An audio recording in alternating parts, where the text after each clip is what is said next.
Breaking news చూస్తున్నాం. Israel తగలబడిపోతోంది. ఈ మధ్య కాలంలో ఇరాన్ ఇజ్రాయెల్ పై డైరెక్ట్ అటాక్ చేసిన సందర్భం లేదు. ప్రాక్సీ దేశాలపైన అటాక్ ని కూడా చాలా తీవ్రంగా ఖండించింది, కానీ డైరెక్ట్ అటాక్ ఇప్పుడు కూడా చేయలేదు. కానీ నిన్న రాత్రి నుంచి ఇజ్రాయెల్ పైన భయంకరమైనటువంటి మిసైల్స్ తో ఇరాన్ అటాక్ మనం చూస్తూ ఉన్నాం. ఒకసారి శబ్దాలు చూద్దాం. అక్కడ ఎటువంటి సిచ్యువేషన్ ఉంది, Israel northern part of Israel లో ఎటువంటి భయంకరమైనటువంటి పరిస్థితి ఉంది. లెబనాన్ కి సమీపంగా ఉన్నటువంటి ఆ ఉత్తర భాగాన ఉన్నటువంటి ఇజ్రాయెల్ ప్రాంతాన్ని మొత్తం కూడా ఇరాన్ తన మిసైళ్ల వర్షాన్ని కురిపిస్తోంది.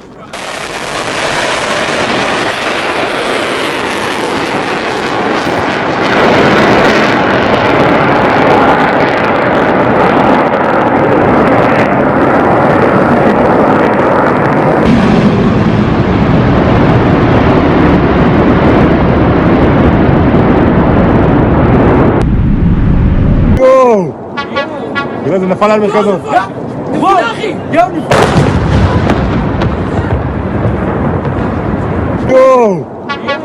لازم الصواريخ الإيرانية.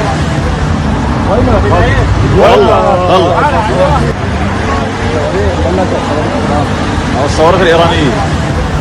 ఇజ్రాయెల్ గగనతలం పైకి ఎర్రగా చిన్నగా నక్షత్రం వలె మిసైల్ దూసుకొచ్చి ఆ ప్రాంతాన్ని మొత్తాన్ని కూడా చుట్టుముట్టేశాయి. ఎయిర్ రైడ్ సైరన్లు మీకు అందరూ తెలిసిందే. ఇజ్రాయెల్లో ఒకసారి యుద్ధం మొదలైంది అంటే ఎటువంటి సిచ్యువేషన్ ఉంటుందనేది వెంటనే అందరికీ సైరన్లు మోగుతూ ఉంటాయి, అలర్ట్స్ వస్తూ ఉంటాయి. వెంటనే వారంతా వెళ్ళిపోయి వాళ్ళ బిల్డింగ్ల దగ్గర ఉన్నటువంటి ఆ బంకర్లో దాక్కుంటూ ఉంటారు. బంకర్లు అనేది ఎలా ఉంటుంది అని డీటెయిల్గా మీకు ఇప్పటికీ ఆర్టీవీ చూపించింది. అయితే ఆ ఎయిర్ రైడ్ సైరన్లు మొత్తం కూడా ఇరాన్ ఇజ్రాయెల్పై అటాక్ చేస్తుండగా మోగడం, ఇజ్రాయెల్లో ఉన్నటువంటి జనం ఒక్కసారిగా షాక్ గురవడం. ఎందుకంటే ఫిబ్రవరి 28 అలీ ఖమేనీ చనిపోయారు.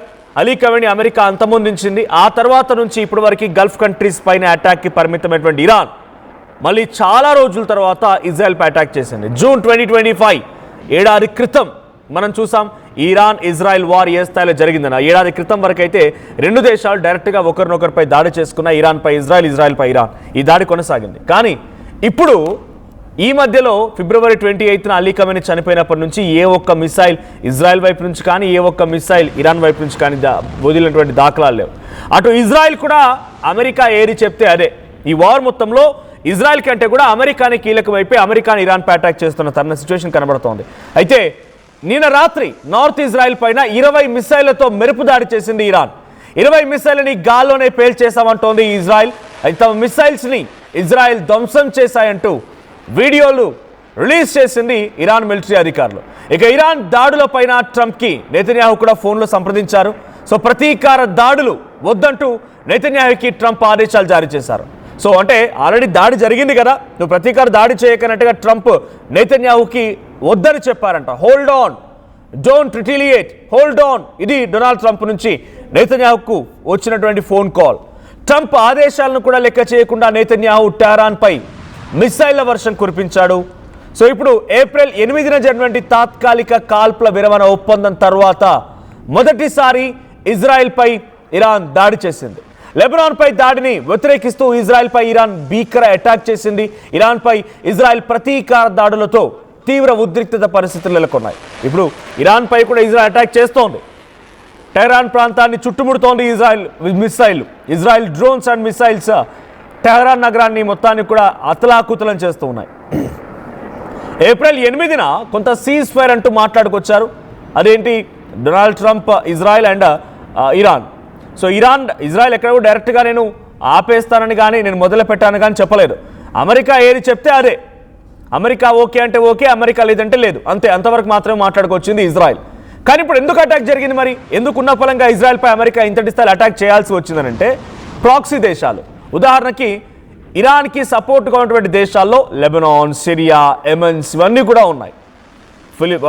అటువైపు నుంచి పలిస్తీనా వేర్పాటు వాదం ఇది కూడా ఉంది. వీళ్ళంతా హమాస్, హెజ్బోల్ లాంటి వ్యవస్థలు కూడా ఇరాన్కి మద్దతుగా ఉంటూ ఉన్నాయి. సో ఇప్పుడు నిన్న 2 రోజుల క్రితం అప్పటి నుంచి ఇజ్రాయెల్ లెబనాన్ పైన వైమానిక దాడులకు దిగింది, ఎయిర్ స్ట్రైక్స్కి దిగింది. దీంట్లో 11 మంది చనిపోయారు. చాలా భయంకరమైనటువంటి విధ్వంసకర పరిస్థితులు లెబనాన్లో నెలకొన్నాయి.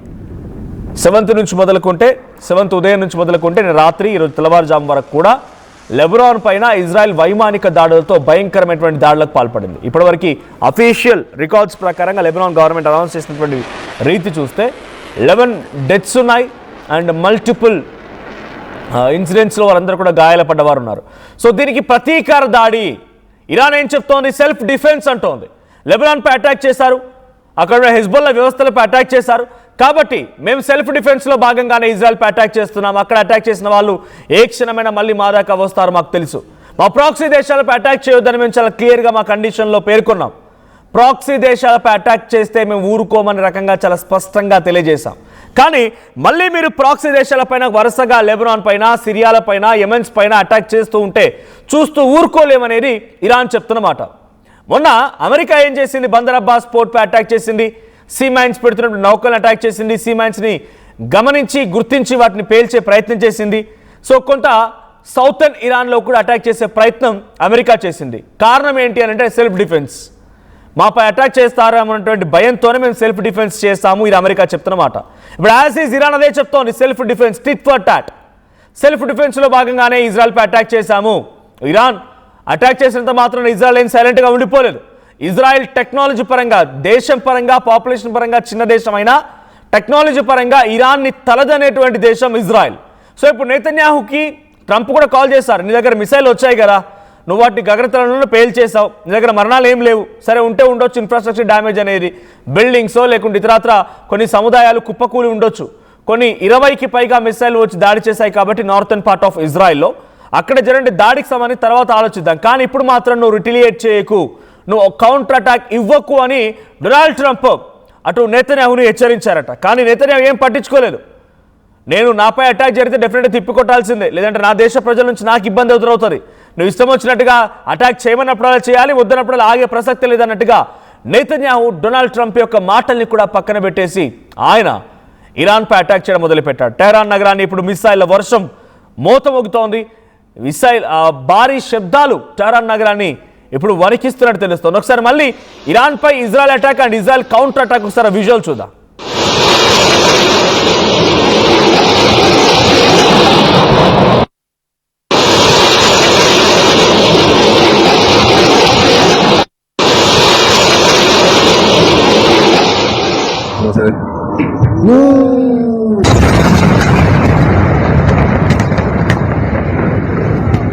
¡Corre, guacho, corre! ¡Pásate!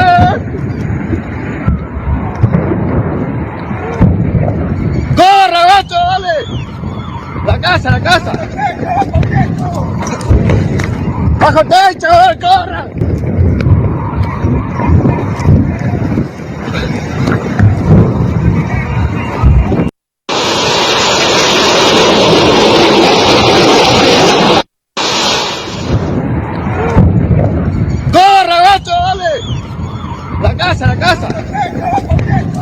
At present Iran పై కూడా ఇజ్రాయెల్ భయంకరమైనటువంటి దాడులతో రెచ్చిపోతోంది. టెహరాన్ నగరాన్ని బాంబులతో చుట్టుముట్టేసింది. టెహరాన్ నగరాన్ని మొత్తాన్ని కూడా వణికిస్తోంది ఇజ్రాయెల్. సో ఇజ్రాయెల్ పైన పడేటటువంటి అంటే వచ్చినటువంటి ఆ మిసైళ్ల వర్షాన్ని ఇజ్రాయెల్ సమర్థవంతంగా తిప్పికొట్టింది. ఏ ఒక్కదాన్ని కూడా ఇజ్రాయెల్ నేలపై పడనివ్వకుండా అడ్డుకున్నామని ఇజ్రాయెల్ చెప్తోంది. కానీ మేము సెల్ఫ్ డిఫెన్స్లో భాగంగా మాత్రమే చేశాము, ఇది ఇరాన్ వైపు నుంచి వినిపిస్తున్నమాట. లెబనాన్పై అటాక్ చేశారు, లెబనాన్పై వైమానిక దాడులకు పాల్పడ్డారు, లెబనాన్కు మద్దతుగా ఉన్నాము. లెబనాన్పై అటాక్ని డెఫినెట్గా ఈ సీజ్ ఫైర్ అగ్రిమెంట్ని, అండర్స్టాండింగ్ని మేము బ్రేక్ చేసినట్టుగానే భావిస్తాము. ఏప్రిల్ 8వ తేదీన ఒకరిపై ఒకరు పరస్పరంగా కొన్ని కండిషన్స్ పెట్టుకున్నారు. ఇరాన్కి అమెరికా కండిషన్స్ ఇస్తే అమెరికాకి ఇరాన్ కండిషన్స్ ఇచ్చింది. అయితే ఇక్కడ ఇజ్రాయెల్ అమెరికా ఏ కండిషన్స్కి అయితే ఒప్పుకుంటుందో ఆ కండిషన్స్ ఇజ్రాయెల్ కూడా వర్తిస్తాయి. ప్రాక్సీ దేశాలపై అటాక్ చేయకూడదు, ఫారెన్ రిజర్వ్స్ని హోల్డ్ చేయకూడదు, ఇవి రెండు చాలా కీలకమైనటువంటి ఇరాన్ పెట్టిన కండిషన్స్. సో ప్రాక్సీ దేశాలు అంటే లెబనాన్, సిరియా, యెమెన్ ఇవన్నీ కూడా ప్రాక్సీ దేశాలుగా ఇరాన్ భావిస్తోంది. కాబట్టి ఈ ప్రాక్సీ దేశాలపై అటాక్ని మాపై అటాక్గా భావిస్తామని చెప్పి గతంలోనే ఇరాన్ నొక్కిపెట్టి మరీ చెప్పింది. అయినా కూడా ఇజ్రాయెల్ వినిపించుకోకుండా లెబనాన్లో వైమానిక దాడులకి దిగడమే ఇప్పుడు ఇరాన్ మళ్ళీ డైరెక్ట్గా ఇజ్రాయెల్పై అటాక్ చేయడానికి కారణమైంది. సో ఈ మధ్య కాలంలో ఫిబ్రవరి 28 నుంచి ఈ రోజు వరకు ఎక్కడ కూడా డైరెక్ట్గా ఇరాన్ ఇజ్రాయెల్పై అటాక్ చేసిన దాఖలాలు లేవు. ఇరాన్ ఎప్పుడు కూడా ఇజ్రాయెల్పై అటాక్ చేయలేదు. డ్యూరింగ్ 2025 జూన్ ఆ నెలలో ఒక ఏడాది క్రితం ఈ దాడులు జరిగాయి, కానీ ఈ మధ్య కాలంలో ఎక్కడ కూడా ఈ డైరెక్ట్ అటాక్ అనేది లేదు. మరి ఇప్పుడు ఎందుకు డైరెక్ట్ అటాక్ చేయాల్సి వచ్చిందంటే కేవలం సెల్ఫ్ డిఫెన్సే ఇది ఇరాన్ చెప్తున్నమాట. ఇరాన్పై కూడా ఇజ్రాయెల్ భయంకరమైనటువంటి దాడులతో టెహరాన్ నగరాన్ని చుట్టుముట్టేసింది. టెహరాన్ నగరం మొత్తం కూడా ఇప్పుడు మిసైల్ వర్షం ఎదుర్కొంటోంది. భారీ శబ్దాలతో టెహరాన్ ప్రజలు ఇరాన్ దేశస్తులు మొత్తం కూడా అల్లకల్లోలం అయిపోతూ ఉన్నారు. సో టిట్ ఫర్ టాట్ అని చెప్పాలి. అమెరికా మొన్న బందర్ అబ్బాస్ పోర్ట్ పై near by strait of Hormuz ఉన్నటువంటి ఆ బందర్ అబ్బాస్ పోర్ట్ పైన కొన్ని సమీపమైనటువంటి సీమైన్స్ ఏర్పాటు చేసినటువంటి నౌకల పైన అటాక్ చేసి ఐఆర్జీసీ కమాండెంట్స్ ఆ బేస్ని కుప్పగూల్చే ప్రయత్నం అమెరికా చేసింది. ఎందుకు ఈ అటాక్ చేశారు? నో, అటువైపు నుంచి ఎటువంటి రిటిలియేషన్ లేదు, యుద్ధం జరగడం లేదు కదా అని అమెరికా అడిగినప్పుడు ఇట్స్ సెల్ఫ్ డిఫెన్స్లో భాగంగానే మేము అటాక్ చేస్తామని అమెరికా చెప్పుకొచ్చింది. ఇప్పుడు ఇరాన్ చెప్తోంది కదా ఇట్స్ సెల్ఫ్ డిఫెన్స్. లెబనాన్పై అటాక్ జరుగుతుంది కాబట్టి రేపటి రోజున మాపై కూడా అటాక్ జరిగే అవకాశం ఉందనే నేపథ్యంలోనే మేము కూడా సెల్ఫ్ డిఫెన్స్ చేస్తూ ఇజ్రాయెల్పై అటాక్ చేస్తామని ఇరాన్ చెప్తున్నమాట. ఏదేం జరిగినా ఇజ్రాయెల్ పైన 20 మిసైళ్లు కొన్ని గంటల వ్యవధిలోనే రాత్రంతా మిసైల్ వర్షం కురిసింది. అక్కడి నార్థన్ పార్ట్ ఆఫ్ ఇజ్రాయెల్లో ఉత్తర భాగమైనటువంటి ఇజ్రాయెల్, అది లెబనాన్కి బార్డర్ షేరింగ్ ప్రాంతం. సో నార్థన్ పార్ట్ ఆఫ్ ఇజ్రాయెల్లో భయంకరమైనటువంటి ఈ మిసైల్ కురవడంతో పబ్లిక్ అంతా ఒక్కసారిగా అలర్ట్ అయ్యారు. టెల్ అవీవ్ ప్రాంతం మొత్తం కూడా ఇప్పుడు ఆ చుట్టూనటువంటి కొన్ని కీలకమైన ఇన్ఫ్రాస్ట్రక్చర్ కూడా దెబ్బతిన్నట్టు తెలుస్తోంది. ఇంకోవైపు ఇజ్రాయెల్ అటాక్ మొదలు పెట్టేసింది, మా పైన ఇజ్రాయెల్ వర్షం కురిపించిన ఇరాన్ని వదిలిపెట్టే ప్రసక్తి లేదని చెప్పి డొనాల్డ్ ట్రంప్ యొక్క హెచ్చరికను కూడా పట్టించుకోకుండా నెతన్యాహు వివరిస్తున్నారు. సో నెతన్యాహుకి డొనాల్డ్ ట్రంప్ కాల్ చేసినట్టు తెలుస్తోంది. ఆయన డైరెక్ట్గా మీరు యుద్ధానికి ఇప్పుడే రెటిలియేట్ చేస్తూ మిసైల్ అని మళ్ళీ కౌంటర్ అటాక్ దిగకండి, కౌంటర్ అటాక్ దిగడం మూలంగా ఈ సీజ్ ఫర్ అండర్స్టాండింగ్ అనేది బ్రేక్ అవుతుంది.